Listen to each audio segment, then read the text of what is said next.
The man you're married to now, we should point out, is obviously not the man who abused you back then. It was just 5 days, I understand, before your first wedding that the abuse began.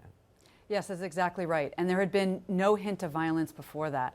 I think it's one of the things that's so complicated about domestic violence that people don't understand is that for so long the love is so good. And it's what makes it feel so crazy when the violence starts. So my husband attacked me early in the morning. He choked me. And I really thought he would never do it again. I promise you that's what I thought. And I married him. The bruises on my neck had just faded.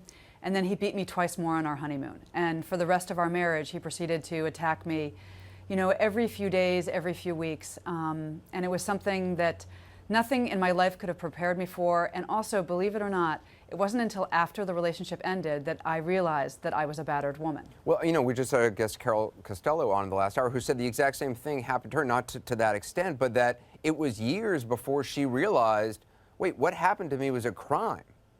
It's so common. I didn't know that it was a crime. I thought I was a strong, smart woman in love with a troubled, wonderful man who I wanted to help. And it's part of why it's just so crazy, is that from the outside this sounds like insanity. Even to me now it sounds like insanity. But back when I was with him, I felt so sorry for him. He'd had an abusive childhood himself. He was smart and funny, and he adored me. And I thought if I could just help him get through this small problem, that we would live happily ever after. And it really took years for my denial to break down, but I realized that it was a choice between him or me. And the only reason I'm here today is that in some very dark moments, I chose me. Is it ever just once? Only if you leave after the first time. And there are lots of women, and men too, you know, because I have to say that men can be victims of domestic violence too. There are people who see the writing on the wall, if you will, and are able to leave. I wasn't one of those people. I had so much denial, and also my ex-husband was he was just such a sympathetic character in some ways. He was really, truly charming, and I had never felt so deeply understood by any human being in my life. And I just wanted, it was like a drug. I wanted to get back to those early days before the violence had started. You know, many times people ask that question of, well, why didn't the woman leave? Why did she end up marrying him? Why? Which in many ways almost sounds like blaming the victim. But I guess my question is, what made you finally leave? Because there was one particular beating that was just so brutal. I was unconscious for most of it, and I became convinced that he was going to kill me.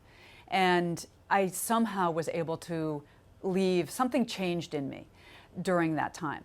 But what you say is really, really important, because it is a way of blaming the victims. You know, I was stuck in a psychological trap disguised as love. Even though I'm smart and I went to Harvard and I am confident in lots of ways, I was vulnerable to it. Anybody can be vulnerable to it. And he had isolated you. I mean, he had taken you out of New York City. You were in a town. You didn't know other people. He'd isolated you. He had determined who your friends and family were, you know, who you got to see, who you spent Christmas with. What is your message to other women out there who may be going through this right now? I think that you need to learn everything you can about relationship violence before it ever happens to you. And I think the simplest thing to look for is don't confuse pity and love. If you're dating somebody and they expect you to feel sorry for them, then that is a huge red flag. And that is what I see in Janae Palmer. She feels sorry for Ray Rice, and she feels that she needs to protect him. And I think that women have to really watch out for this. And again, men have to watch out for it too, because we talk all the time about women, and women are the vast majority of domestic violence victims. But this is not about physical control of somebody. It's about emotional and mental coercion, which doesn't always have to include physical dominance. Great advice for people. Crazy Love is the book. Leslie Morgan Steiner, thank you so much.